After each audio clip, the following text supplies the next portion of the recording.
Hello guys, this is Ankur Kaushik and you are welcome our channel UPSC accessible. आज की जो हमारी वीडियो है वो बेसिकली वीडियो नहीं है बल्कि एक डिस्कशन है किस बारे में कि यूपीएससी की प्रिपरेशन कैसे की जाती है। ठीक है, अगर आप एक बिगिनर हैं, आपने अभी तैयारी की है, तैयारी स्टार्ट की है या करने की सोच रहे हैं, तो आपके लिए वीडियो यूजफुल होने ही वाली है। लेकिन अगर आप थोड़े टाइम से तैयारी कर रहे हैं या ज़्यादा टाइम हो गया आपको तैयारी करते हुए और ऑब्वियसली बात है आपका सिलेक्शन अभी तक नहीं हुआ है, अगर हो गया हो तो आप ये वीडियो नहीं देख रहे होते।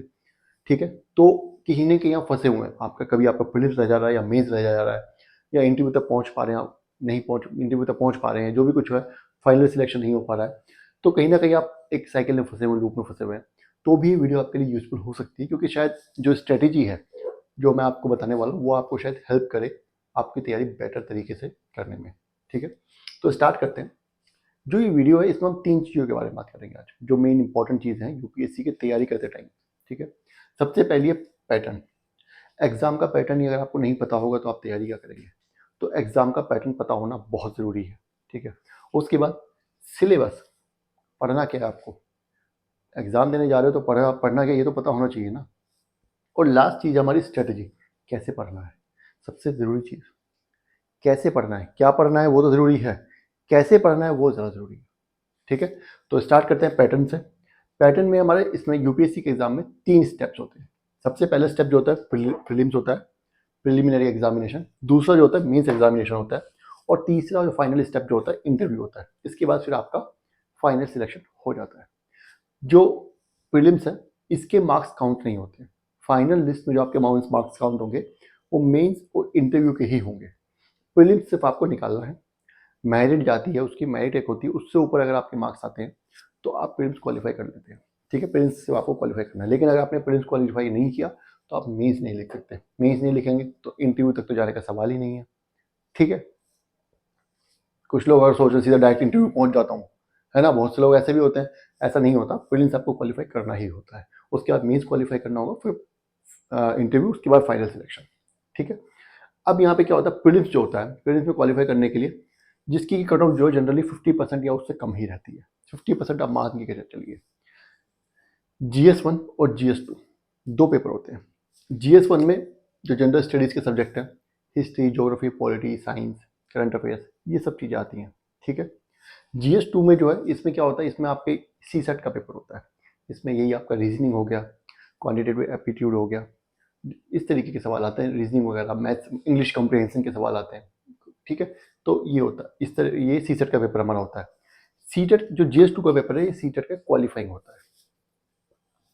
ये जो है ये पेपर आपका मेरिट डिसाइड करता है, मतलब इसी में आपको 50% स्कोर करना है। 50% या उसके बाद पिछले 2-3 साल से तो काफ़ी कम मेरिट जा रही है, 50% से कम ही जाती है।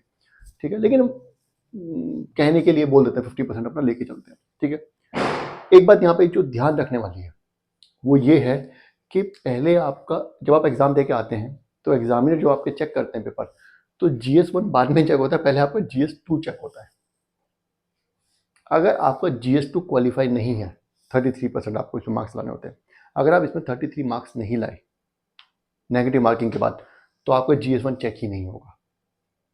तो GS2 क्वालिफाई करना बहुत ज़रूरी है। अगर आपने GS2 क्वालिफाई नहीं किया, 33% उसमें मार्क्स नहीं आए हैं, तो एग्ज़ाम आपका साल बर्बाद हो चुका है। GS3-1 में कितनी मेहनत, आप चाहे 200 नंबर क्यों ना ले आए, कोई फ़र्क नहीं पड़ने वाला। ठीक है, और मैं आपको बता रहा हूँ आज के ज़माने में ये क्वालिफाई करना बहुत मुश्किल हो गया। बहुत से लोग ऐसे हैं जो इसको तो अच्छा कर लेते हैं, CSET में वो क्वालिफाई नहीं कर पा रहे हैं। काफ़ी लोगों को मैं जानता हूँ ऐसे। ठीक है, आप भी जानते होंगे। ठीक है, तो CSET में भी अलग से मेहनत करनी पड़ेगी आपको। कैसे करनी पड़ेगी वो सब बताएंगे आपको, टेंशन लेने वाली बात नहीं है। तो प्रीलिम्स जब हो गया आपका, तो आपको लगभग 100 दिन बाद, मतलब मोटा लमसम, आपका होता है मेंस का एग्जामिनेशन। मेंस का एग्जामिनेशन जो है वो नाम से पता चल रहा है कि मेन एग्जामिनेशन है। ठीक है, अब इसमें क्या होता है, इसमें ये आपके 9 पेपर होते हैं। 9 पेपर कौन कौन से होते हैं, सबसे पहला हमारा ऐसे का पेपर होता है। ठीक है, डिटेल में नहीं जा रहे अभी, सिर्फ नाम बता रहा हूँ। ठीक है, ऐसे का पेपर होगा। सेकंड जो हमारा होगा वो हमारा होगा GS1, GS2, GS3, GS4, 4 paper हमारे GS के होंगे, जनरल स्टडीज के। ठीक है, तो GS1 में क्या होता है, GS1 में इस तरह के सब्जेक्ट्स हैं, मतलब हमारे जो जनरल स्टडीज का पेपर सिलेबस है उसको 4 पेपर में डिवाइड किया हुआ है। ठीक है, पहले में GS में हिस्ट्री, ज्योग्राफी और सोसाइटी, ये सब चीज़ें हैं बेसिकली। ठीक है, सेकंड पेपर में पॉलिटी, गवर्नेंस, ठीक है, IR, ये सब चीज़ें हैं। थर्ड में science and tech, economy, environment, majorly ये सब्जेक्ट है। फोर्थ जो है हमारा एथिक्स का पेपर है, ठीक है। एथिक्स का पेपर काफ़ी अच्छा पेपर माना जाता है। अच्छा पेपर इसलिए माना जाता है कि कुछ लोग जो होते हैं, अगर इसमें थोड़ी सी मेहनत की जाए, थोड़ा सा भी अपना दिमाग चलाएंगे, तो बहुत अच्छे नंबर कम मेहनत में लाए जा सकते हैं। मैं ये नहीं कह रहा बाकी में नहीं ला सकते, लेकिन इसमें ज़्यादातर लोग थोड़ी सी मेहनत करके अच्छे नंबर ले आते हैं, बाकी में भी लाते हैं, सबका अपना अपना है, ठीक है। तो 4 पेपर जीएस के हो गए, टोटल मिला के हो गए 5, ऐसे और जीएस के 4 पेपर। छठा पेपर जो हमारा और 7 पेपर, 2 पेपर हमारे लैंग्वेज के होते हैं। पहला पेपर हमारा इंग्लिश लैंग्वेज का होता है, दूसरा paper Hindi language. Hindi north India में हिंदी लैंग्वेज, बाकी आप अपनी रीजनल लैंग्वेज जो भी है वो होती है, कोई भी लैंग्वेज ले सकते हैं। इंग्लिश का कंपलसरी होता है। तो 2 लैंग्वेज पेपर हो गए, ये दोनों भी क्वालिफाइंग है। अगेन ये भी आपको क्वालिफाई करने पड़ेंगे, अगर ये क्वालिफाई नहीं किए तो फिर मेंस भी गया आपका, ठीक है। तो ये दोनों पेपर भी क्वालिफाई करने पड़ते हैं। उसके बाद जो फिर अगला 8वां और 9वां पेपर होता है, ये हमारा आ गया ऑप्शनल का पेपर। ये बहुत इंपॉर्टेंट है, ठीक है। क्यों? क्योंकि देखो, आप जितने भी टॉपर्स हैं उन सबकी मार्क्सशीट उठा के देख लीजिए, सबके जीएस 1 2 3 4 में मोर लेस सेम ही मार्क्स मिलेंगे। किसी के पेपर 4 में ज़्यादा है, 1 में कम है, किसी के 1 2 में ज़्यादा है, 3 में कम है। एवरेज जो निकल के आता है सबका सेम ही मिलता है, कुछ एक्सेप्शनल केसेस को छोड़ दें तो, ठीक है। जनरली ये ऐसा पेपर होता है ऑप्शनल का जो आपको एज देता है या दे सकता है। अगर आप ऑप्शनल ढंग से सिर्फ पढ़ना नहीं है, ऑप्शनल चूज करना भी एक बहुत इंपॉर्टेंट चीज़ है, ठीक है। काफ़ी लोगों को मैं जानता हूँ जिन्होंने 2 3 बार मेंस दिया, नहीं हुआ, चौथी तीसरी या चौथी बार उन्होंने ऑप्शनल चेंज करके मेंस दिया और एक ही बार में सिलेक्शन हो गया। तो इसका मतलब उन्होंने ऑप्शनल गलत चूज़ किया था पहली बार में, है ना। तो ऑप्शनल जो है आपको चूज़ करने में बहुत ही केयरफुल रहना पड़ता है। ऑप्शनल जो आपको एकदम से 50-60 नंबर की लीड दे देता है। अगर आपका ऑप्शनल अच्छा है तो आपके चांसेस क्लियर करने के ज़्यादा अच्छे हो जाते हैं, ठीक है। चलिए, मैं जनरल बता रहा हूँ, ऐसा नहीं कि जीएस 3 4 1 2 3 4, इसमें तो आपको अच्छा स्कोर करना ही पड़ेगा, ठीक है। ऑप्शनल आपको बाकी लोगों के आगे एज दे देता है। ये हमारा पैटर्न हो गया, पैटर्न आपको समझ आ गया। 3 पेपर होते हैं। उसके बाद फिर तीसरा स्टेप हमारा इंटरव्यू का है। इंटरव्यू पता ही, पर्सनैलिटी टेस्ट, वो आपकी पर्सनैलिटी चेक करते हैं, आप आईएएस बनने लायक है भी कि नहीं, ठीक है। पता चला आप एक रट्टू तो है, रट करके यहाँ तक आ गए, तो अगर कोई ऐसा इंसान होता है तो उसको पर्सनैलिटी में फिर वो देख लेते हैं अपने हिसाब से, ठीक है। फिर फाइनल सिलेक्शन होता है, फाइनल रिजल्ट आता है, मेंस और इंटरव्यू के मार्क्स जुड़ते हैं और दोनों के बेसिस पे फिर आपका सिलेक्शन होता है। ये हो गया, लेकिन इतना आसान भी नहीं है। ये सब करने के लिए पहले तो पढ़ना पड़ेगा। पढ़ोगे क्या? सिलेबस। सिलेबस आपके फिंगर टिप्स पर होना चाहिए। सिलेबस यूपीएससी की वेबसाइट पे मिलता है, प्रिंट आउट निकाल के टेबल पे चिपका लो। 10 बार पढ़ो, कम से कम 10 बार पढ़ो। सिलेबस नहीं पता तो कुछ नहीं पता, ठीक है। इनफैक्ट तैयारी करने का तरीका यही है कि सिलेबस में से एक टॉपिक देखो क्या लिखा हुआ, उस टॉपिक के ऊपर पढ़ो, वो कंप्लीट हो जाए फिर अगला टॉपिक पढ़ो, ठीक है। इस तरीके से आप तैयारी कीजिएगा, आपका कुछ छूटेगा ही नहीं सिलेबस में, ठीक है। तो सिलेबस बहुत इंपॉर्टेंट है। उसके बाद जो एक बहुत इंपॉर्टेंट चीज़ है सिलेबस में ही, वो है पीवाईक्यूज, प्रीवियस ईयर क्वेश्चन। ये भी सिलेबस का एक हिस्सा है। पीवाईक्यूज भी आप देखिए, सबसे पहले सिलेबस देख लिया, उसके बाद आप पीवाईक्यूज देखिए। मान लीजिए सिलेबस में कोई टॉपिक है, कुछ भी मान लेते हैं, जियोमॉर्फिक प्रोसेसेस है, या कोई भी मान लेते हैं गवर्नेंस, हमारा हमारा पॉलिटिकल स्ट्रक्चर है, कोई भी टॉपिक है एक, आपने पढ़ लिया, उस टॉपिक के बारे में पढ़ लिया, सब कुछ हो गया, ठीक है। लेकिन उसमें से पूछेगा क्या,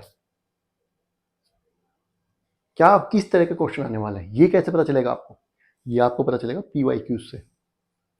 यूपीएससी का एक पैटर्न है, वो उस पैटर्न से क्वेश्चन पूछता है, और वो पैटर्न आपको ब्रेक करना है।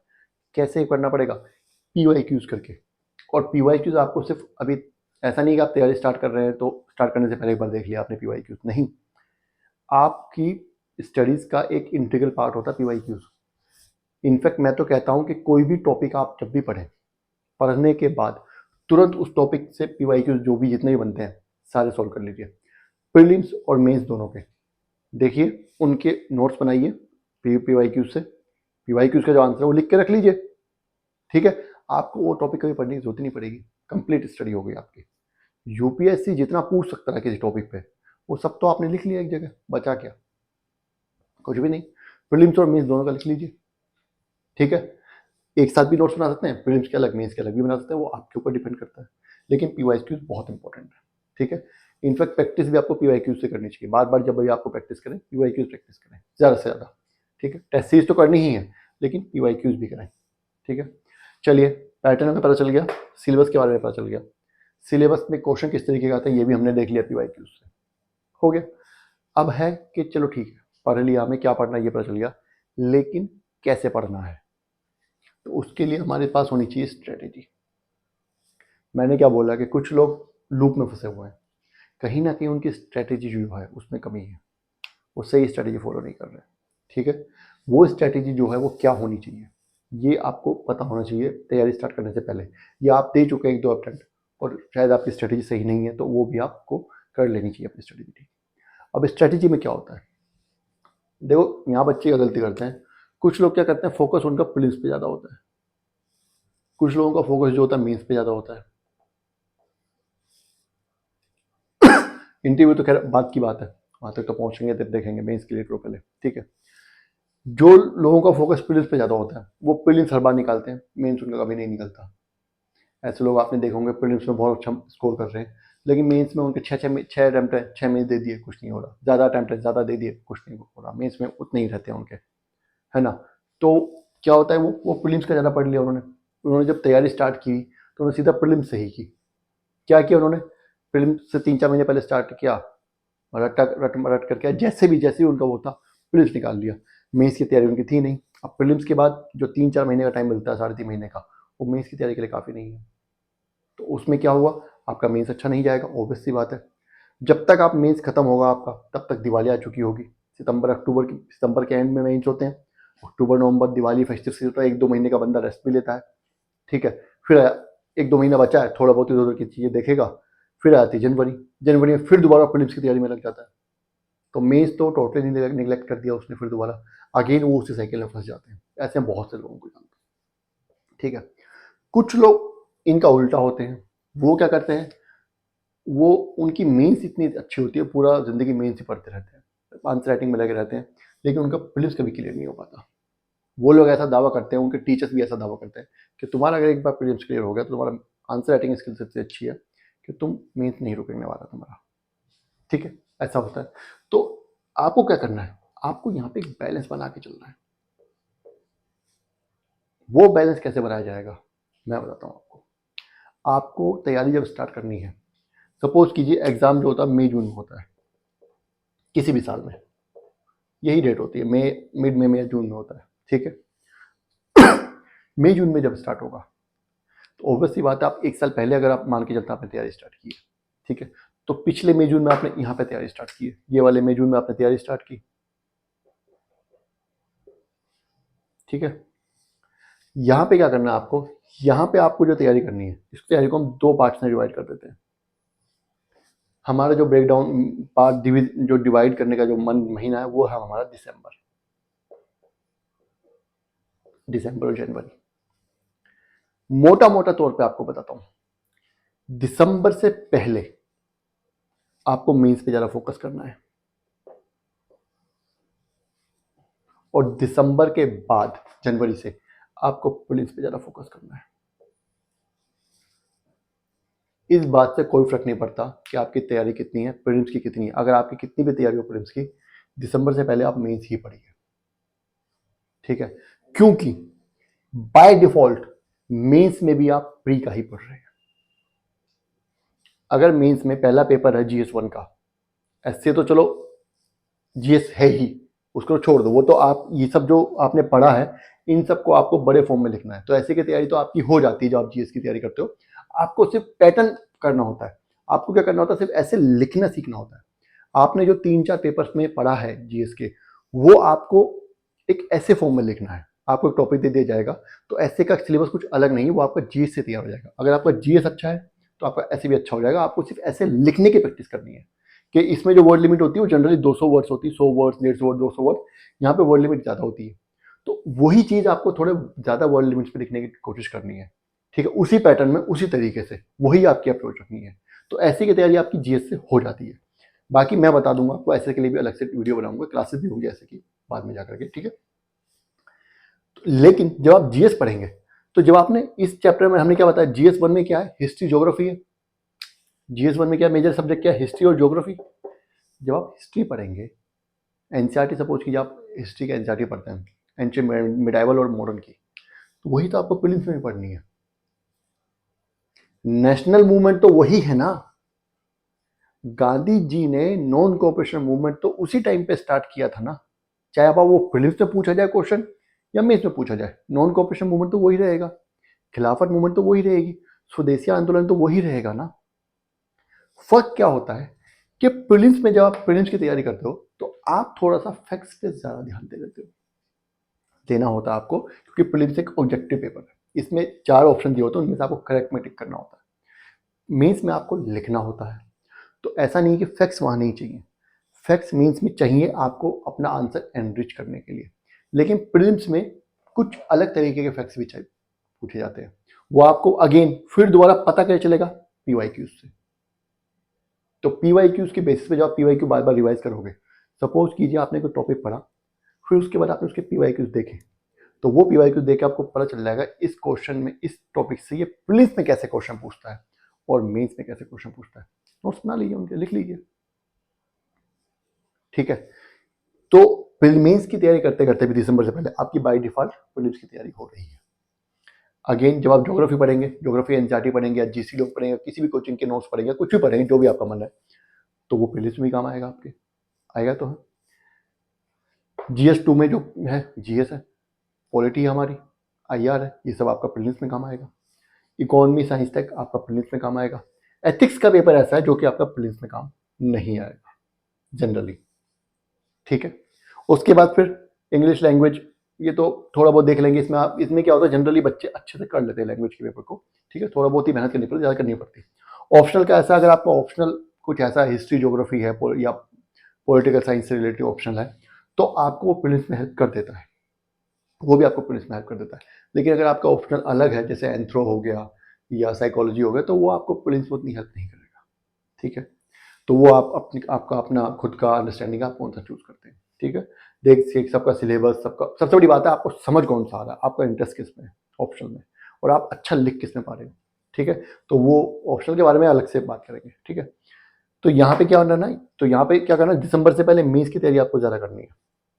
यहाँ पे आपको रखना है रेशो 80-20 का, यहाँ पे आपको रेशो कितना रखना है, 80-20 का, यहाँ पे भी 80-20 का रखना है। लेकिन फर्क क्या है, यहाँ पे 80% आपको मेंस का पढ़ना है, यहाँ पे 80% आपको प्रीलिम्स का पढ़ना है। ये तैयारी इस पैटर्न से अगर आप तैयारी करेंगे, लिख के देता हूं, 1 साल के अंदर सिलेक्शन पक्का, हर कीमत पे। मेंस की तैयारी कीजिए, और मेंस की तैयारी का मतलब है आंसर राइटिंग इंक्लूडेड है उसमें। आपने कोई टॉपिक पढ़ा, आपने पॉलिटी पढ़ी, पढ़ के रखी, तुरंत उसके सारे क्वेश्चन के पीवाईक्यू जितने भी हैं मेंस के आंसर क्वेश्चन, सबके आंसर लिख डालो। एथिक्स पढ़ा आपने, आंसर लिख के डाल दो, दोबारा पढ़ने की जरूरत ही नहीं, टॉपिक आंसर लिख दो, आपके नोट्स बनते बाय डिफॉल्ट। कुछ लोग नोट्स बनाना चाहते हैं, नोट्स बनाइए, बिल्कुल बनाइए, लेकिन मैं एक बात बता रहा हूँ यहाँ पे, ठीक है, आंसर राइटिंग इंक्लूडेड है उसमें मेंस की तैयारी में। अगर आप इस तरीके से, ऑप्शनल आपका दिसंबर से पहले पहले खत्म हो ही जाना चाहिए हर कीमत पे। ऐसा नहीं है कि दिसंबर के बाद नहीं होगा, तो आप, ऐसे भी लोग हैं जो दिसंबर के बाद कर लेते हैं कवर, लेकिन जनरल जो पैटर्न है वो ये है तैयारी का। ये पैटर्न सभी लोगों पे 100% सुटेबल नहीं हो सकता, अपने हिसाब से कस्टमाइज कर लीजिए। कुछ लोग का प्रीलिम्स पे जैसे मैंने बताया ना, कुछ लोग प्रीलिम्स पे ऑलरेडी बहुत ज़्यादा ध्यान दे रखा है, तो वो ऐसा हो सकता है कि वो 1 महीना लेट भी तैयारी स्टार्ट करेंगे प्रीलिम्स की, कोई दिक्कत नहीं है। या थोड़ा कम ध्यान देंगे, अगर 8 घंटे पढ़ते हैं तो 4 घंटे प्रीलिम्स पढ़ लेंगे, 4 घंटे मेंस पढ़ लेंगे, तो भी उनका काम चल जाएगा, है ना। तो ये चीज़ जो सबके लिए अलग अलग है, थोड़ा बहुत आप इसमें कस्टमाइज इसको कर सकते हैं, लेकिन जनरल पैटर्न यही है। दिसंबर से पहले पहले mains with answer writing complete हो जाना चाहिए। दिसंबर के बाद ज़्यादा फोकस प्रीलिम्स पे, और 20% में भी एक आंसर होना चाहिए, एक आंसर तो आपको डेली लिखना है प्रीलिम्स के बाद भी। इसमें आप क्या कर सकते हैं, यहाँ पे आप क्या कर सकते हैं, देखो बच्चे यहाँ पे क्या गलती करते हैं, बच्चे यहाँ पे क्या गलती करते हैं, वो जनवरी के बाद आंसर राइटिंग कर रहे हैं, कहते हैं हम आंसर राइटिंग नहीं कर सकते जी। मैंने कहा क्यों? क्योंकि अब मान लीजिए मैं आंसर राइटिंग करेगा, मैं प्रीलिम्स में कैसे हेल्प करेगा? अरे भैया, अगर तुम जनवरी के बाद एथिक्स में आंसर राइटिंग करोगे तो ऑब्वियसली आपको हेल्प नहीं करेगा प्रीलिम्स में, लेकिन आप एथिक्स में आंसर राइटिंग कर ही क्यों रहे हो? आप हिस्ट्री में आंसर राइटिंग करो ना, आप ज्योग्राफी में आंसर राइटिंग करो, इकोनॉमी में करो, पॉलिटी में करो, आईआर में करो, वो सब तो आपको प्रीलिम्स में काम आएगा ना कि नहीं आएगा? आएगा ना। तो एक आंसर तो आप लिख ही सकते हो प्रीलिम्स के जनवरी के बाद भी। कुछ बच्चे ऐसे होते हैं जो कि प्रीलिम्स दे के आते हैं, प्रीलिम्स देने से पहले एक दिन पहले आंसर लिख के गए और प्रीलिम्स देने के बाद आगे का आंसर लिखा है। ऐसे भी बच्चे होते हैं। लेकिन क्या है, वो एथिक्स पे आंसर नहीं लिखते प्रीलिम्स से एक दिन पहले, वो बेवकूफ़ी है। आप उन सब्जेक्ट्स पे आंसर राइटिंग कीजिए जो आपको पूछे जा रहे हैं प्रीलिम्स में भी। तो उससे क्या होगा, उससे ये होगा कि प्रीलिम्स में अगर आप वही टॉपिक तो आपको पढ़ने हैं प्रीलिम्स और मेंस में। प्रीलिम्स और मेंस में टॉपिक्स अलग नहीं है, सिलेबस नहीं, सिलेबस सेम है, थोड़ा सा अप्रोच का फर्क होता है बस। वो आपको ध्यान में रखना, वो आपको पीवाईक्यू से पता चल जाएगा। और है ही क्या, इस पैटर्न पे आप तैयारी कीजिए, आपका सिलेक्शन पक्का 1 साल के अंदर ही। ठीक है, जो जिनका सिलेक्शन 1 साल में नहीं हो पा रहा, अगर उन्होंने मेहनत की पूरे साल, 365 दिन प्लस एग्जाम का जो टाइम है, प्रीलिम्स से 1 साल पहले तैयारी स्टार्ट होगी और प्रीलिम्स के बाद फिर मेंस तक तैयारी चलेगी। अगर इस पैटर्न पर आपने तैयारी की है, आपका सिलेक्शन पक्का है।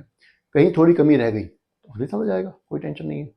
ठीक है, लेकिन आप इस पैटर्न से तैयारी कीजिए, आपका सिलेक्शन जरूर हो जाएगा। ठीक है, अब यहाँ पे क्या हो गया, सब कुछ आपके क्लियर हो गया। यहाँ पे एक बहुत इंपॉर्टेंट चीज़ आती है। क्या आती है एक बहुत इंपॉर्टेंट चीज़? वो हमारी आती है यहाँ पे, जिसके बारे में हमने अभी तक बात नहीं की है, आप लोग सोच भी रहे होंगे नहीं बताया। वो आती है हमारी current affairs. Current affairs current affairs भी पीवाईक्यूज की तरह आपकी तैयारी का एक बहुत ही इंपॉर्टेंट पोर्शन है। सब चीज़ों में सीएल करंट अफेयर्स लगा दीजिए, कुछ नहीं छूटा है। इनफैक्ट एथिक्स में भी, पेपर 4 में भी, हिस्ट्री तक में करंट अफेयर्स पूछ लेते हैं। हिस्ट्री तक में भी करंट अफेयर कहीं ना कहीं से रिलेट कर देते हैं। एक क्वेश्चन आया था, ठीक है, क्या, जैसे मान लीजिए किसी इवेंट के लिए कोई मूवमेंट थी, कोई जैसे कि चोरी चोरा को अभी क्या हुआ, 100 साल हो गए पीछे, तो वो चोरी चोरा पे क्वेश्चन पूछा जा सकता था, है ना।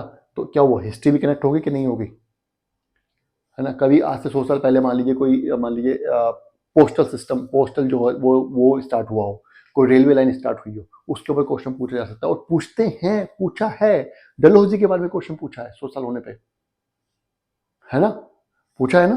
तो ये सब चीजें भी करंट अफेयर्स बहुत इंपॉर्टेंट पोर्शन है। इनफैक्ट मैं आपको यहाँ पे एक बात बताता हूँ, जो क्वेश्चन स्टैटिक में बहुत ज़्यादा डेप्थ में आते हैं प्रीलिम्स और मेंस में, वो ज़्यादातर कभी ना कभी वो टॉपिक करंट में रहे होते हैं। ठीक है, उनमें से ज़्यादा टॉपिक्स। तो करंट अफेयर्स बहुत ज़रूरी है। करंट अफेयर्स से आप स्टैटिक भी रिलेट कर सकते हैं, क्योंकि चीज़ें तो वही हैं। इवेंट जो है, मान लीजिए प्रेसिडेंट, आजकल कहीं मान लीजिए किसी स्टेट में प्रेसिडेंट रूल आजकल चल रहा है, लग गया है या चल रहा है, तो प्रेसिडेंट रूल के ऊपर, गवर्नर के ऊपर क्वेश्चन आ सकता है, करंट से रिलेटेड है कि नहीं है। वो इवेंट रिलेट करके क्वेश्चन दे देगा, आपको उसका आंसर लिखना है। तो सी करंट इंपॉर्टेंट है, करंट अफेयर्स। अब करंट अफेयर्स करने का तरीका क्या है? देखो, करंट अफेयर्स करने के 2 तरीके हैं। पहले तो ये है कि आप न्यूज़पेपर पढ़िए खुद से। Newspaper the Hindu, Indian express, दोनों थोड़ा थोड़ा देख लीजिए। मैं आप दोनों रिकमेंड करता हूँ। देखिए, दोनों क्यों रिकमेंड करता हूँ मैं, क्योंकि द हिंदू जो है और कोई भी न्यूज़पेपर जो होता है, उसकी अपनी एक अप्रोच होती है, वो जनरली उसी अप्रोच पे काम करता है। तो अगर आप 2 न्यूज़पेपर पढ़ते हैं, तो आप क्या होता है, 2 अप्रोच को बैलेंस कर पाते हैं। अगर आप सिर्फ एक न्यूज़पेपर पढ़ेंगे तो आपकी अप्रोच उस न्यूज़पेपर से प्रभावित हो सकती है, इफेक्टिव हो सकती है, और वो आपका एग्जामिनर देख पाएगा आपकी मेंस के आंसर राइटिंग में। ठीक है, तो थोड़ा सा आपको इंडियन एक्सप्रेस पे भी ध्यान देना चाहिए कभी कभी। ठीक है, दूसरा, कुछ मैगजीन्स होती हैं जैसे कि योजना है, कुरुक्षेत्र है, साइंस रिपोर्टर है, वर्ल्ड फोकस है, और एक और आती है, कौन सी आती है वो, उससे रिलेटेड, ज्योग्राफी से रिलेटेड जो होती है, down to earth. Down to earth है। अगेन, सब नहीं पढ़ना है, पूरा न्यूज़पेपर पढ़ने बैठोगे तो शाम हो जाएगी, पढ़ भी नहीं पाओगे। नहीं, क्या पढ़ना है, पीवाईक्यू से रिलेटेड जो टॉपिक्स जिस तरह के पूछे जाते हैं वही न्यूज़पेपर में पढ़ने, फिल्टर करके। कभी कभी तो पूरे न्यूज़पेपर में किसी किसी दिन एक न्यूज़ भी नहीं होती पढ़ने लायक, या 1 या 2 ही होती हैं ज़्यादातर। ठीक है, तो वो कैसे फिल्टर करनी है आपको, ये आपको पीवाईक्यूज बताएंगे। पीवाईक्यूज आप देखिए किस तरह के क्वेश्चन, वो पिछले 3, 4, 5 साल के एनालाइज कर लीजिए, करंट अफेयर्स के क्वेश्चन, प्रीलिम्स और मेंस दोनों के, कि वो किस तरीके के क्वेश्चन पूछता है, और फिर आप उसको फिल्टर कीजिए। मैगजीन्स में भी यही करना है आपको, मैगजीन्स में भी सब नहीं पढ़ना है। वही फिल्टर कीजिए, वही टॉपिक जो कि पूछे जाते हैं वो उनको पढ़िए। ठीक है, एक तरीका तो ये हो गया रिसर्च वाले, आपको खुद करना है। लेकिन ये तरीका थोड़ा हेक्टिक होता है, लंबा भी होता है, क्योंकि न्यूज़पेपर पहले फिल्टर करना, ठीक है, पहले फिल्टर करना सीखना, यही अपना बहुत बड़ा काम है। फिर फिल्टर करना, फिर वो कटिंग निकालना, फिर उसमें से नोट्स बनाना, फिर वो कटिंग संभाल के रखना और नोट्स संभाल के रखना, उनको बार बार एसिमुलेट करते रहना। किसी टॉपिक पे दोबारा भी कोई न्यूज़ आई तो फिर दोबारा वापस जाकर उस टॉपिक में वहीं पे जाके लिखना। तो ये थोड़ा हेक्टिक प्रोसेस है, ऑर्गेनाइज करने में टाइम बहुत ज़्यादा लगता है, आजकल इतना टाइम बच्चों के पास है नहीं। ठीक है, तो इसका एक अल्टरनेटिव क्या निकाला गया, कोचिंग इंस्टीट्यूट से निकाला है, वो आपको मंथली मैगजीन दे देते हैं। मंथली मैगजीन पढ़ लो, ये भी आप पढ़ सकते हैं। ऐसे भी बच्चे हैं जिन्होंने ये सब पढ़ के एग्ज़ाम निकाला है, और ऐसे भी बच्चे हैं जिन्होंने मंथली मैगजीन पढ़ के एग्ज़ाम निकाला है। अगर आप मंथली मैगजीन पढ़ते हैं तो एडवाइजेबल ये रहेगा कि आप एक से ज़्यादा मैगजीन पढ़ें। क्यों? क्योंकि ऐसा नहीं है कि करंट अफेयर्स कुछ अलग होता है, करंट अफेयर्स वही है, वही न्यूज़ जो होती हैं, ये लोग भी यहीं से लेते हैं न्यूज़। ये लोग कहीं और मार्स से नहीं लेके आते, बाहर से नहीं लेके आते, कहीं से मंगल ग्रह से, ये लोग भी यहीं से लेते हैं। कई बार क्या होता है कि वही अगेन, पहली बात तो ये अप्रोच वाली, कोई कोई एक अप्रोच कवर करना भूल गया, हो जाता है, तो दूसरी मैगजीन आपकी कवर हो जाएगी। या कई बार क्या होता है, कोई कुछ टॉपिक जो होता है, मान लीजिए 80% 90% इसने कवर कर लिए हैं, 10% रह गए हैं, तो दूसरी मैगजीन भी अगर आप देखेंगे तो कुछ छूट गया तो आपके ध्यान में वो आ जाएगा, फिल्टर कर सकते हैं। ठीक है, तो 2 मैगजीन पढ़ सकते हैं। साथ में इसके साथ एक वो भी आता है, ईयरली कंपाइलेशन भी आती है, वो भी आप देख सकते हैं। लेकिन ईयरली कंपाइलेशन का एक ड्रॉबैक है कि वो एग्ज़ाम के 1 महीने पहले के आसपास आती है, तो उस टाइम पे आपका टाइम नहीं होता पढ़ने का। तो अगर आप उस टाइम पे पढ़ेंगे ईयरली कंपाइलेशन, तो आपका सिलेबस कंप्लीट नहीं हो पाएगा, आपका करंट अफेयर्स छूट जाएगा। तो यही है कि आप मंथली मैगजीन तो पढ़ते रहिए, लास्ट में ईयरली कंपाइलेशन देख लीजिए, आपका वही सब रिवाइज हो जाएगा। ठीक है, तो करंट अफेयर्स का ये हो गया, लेकिन आपको ध्यान रखना है कि करंट अफेयर्स से स्टैटिक रिलेट करना आपको सीखना है। अगेन वो कैसे सीखेंगे आप, पीवाईक्यूज से, कैसे पूछा, किस तरीके से पूछा, ज्योग्राफी में कैसे रिलेट कर रहा है, हिस्ट्री में कैसे रिलेट कर रहा है, पॉलिटी में कैसे कर रहा है, इकोनॉमी में कैसे कर रहा है, एथिक्स में कैसे कर रहा है, और आपके ऑप्शनल में भी करेगा, कहीं ना कहीं थोड़ा बहुत करेगा। ठीक है, किसी ऑप्शन में ज़्यादा करता है, किसी ऑप्शन में थोड़ा कम करता है, लेकिन करता है। तो ये स्ट्रेटेजी आपको बनानी है। इस स्ट्रेटेजी से अगर आप चलेंगे, ऐसे आप तैयारी करेंगे, तो आपकी तैयारी बहुत अच्छी होने वाली है, आपके तैयारी सिलेक्शन के चांसेस बहुत ज़्यादा बढ़ जाएंगे। ठीक है, तो ये वीडियो हम यहीं खत्म करते हैं। होपफुली आपको ये वीडियो अच्छी लगी होगी, और अच्छी लगी है तो लाइक करना है, चैनल को सब्सक्राइब करना है। कुछ अगर आपकी क्वेरीज हो तो कमेंट कर दीजिएगा, मैं फिर से मैं आपको उसको आपकी क्वेरी को बता दूंगा। ठीक है, थैंक यू।